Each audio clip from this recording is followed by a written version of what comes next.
નમસ્કાર કલમ યુદ્ધ સમાચારની સાથે હું છું આપની સાથે પાયલ બાંભણિયા। તો જોઈએ આજના મહત્વના સમાચારમાં।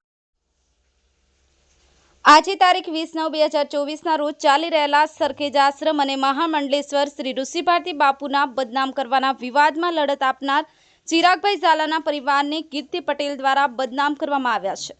તો તેની અનુસંધાને કામરેજ ગામ પોલીસ સ્ટેશનમાં ફરિયાદ દાખલ કરવા જવાનું છે। તો રાત્રે 8:45 વાગ્યે પોલીસ સ્ટેશન ફરિયાદ દાખલ કરાવવા કોળી સમાજના વડીલો ઉપસ્થિત રહ્યા હતા અને બદનક્ષીના ગુનાની ફરિયાદ નોંધાવી। બ્યુરો રિપોર્ટ કલમ યુદ્ધ સમાચાર રમેશ સત્યની સાથે।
जी चिराग भाई कामरेज पोलीस स्टेशन सूरत गाम में आज रोज जे कलम 70 में वॉन्टेड जाहिर है। वॉन्टेड एटले के 70 कलम मुजब गुजरात की कोई भी पोलीस तेनी धरपकड़ करी सके। ते छतां डेली नवो विडियो वायरल करी कोकने बदनाम करवा ने समाज साथे रही समाज ऊपर जे अन्याय थयो समाजनी जे लागणी दुभाणी तेना माटे कमिश्नर कचेरीए जई अने जे कीर्ति पटेल अने रामदान गढ़वी विरुद्ध जे अमे फरियाद दाखल करवा गया एनी दाज राखी कीर्ति पटेले मारी अने मारी वाइफनो विडियो बनावी अने सोशल मीडिया में वायरल करेलो। आजे अमे आ पोलीस स्टेशन में कीर्ति पटेल विरुद्ध बदनक्षीनो गुनो दाखल करवा आव्या छीए। कायदो एम के तमे पोलीस स्टेशन आवो एटले गुनो दाखल करवो पड़े। आ सत्तामां जोगवाई छे। 2.5 करोड़ कोळीनी वस्ती छे कोળી समाजनी एना टेक्सना पैसे जो पोलीस स्टेशनना कर्मचारीओनो पगार चालतो होय छतां तेना अधिकारीओ द्वारा आजे आ बेठानी भाई કેટલી કલાક થઈ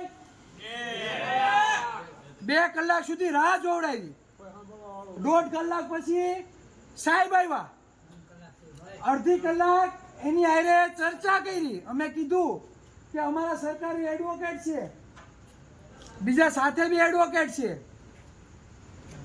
એડવોકેટની સાથે આવીએ છીએ આગેવાનો સાથે છતાં આપણે સાંભળવા કોઈ તૈયાર નથી।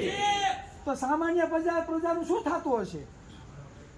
એટલે જો આપણી ફરિયાદ લેવામાં નહીં આવે તો આઈના અધિકારીઓના નામ જોગ કમિશનર સાહેબને રજૂઆત કરવામાં આવશે અને એના વિરુદ્ધ પણ કાયદાકીય પગલાં લેવામાં આવશે।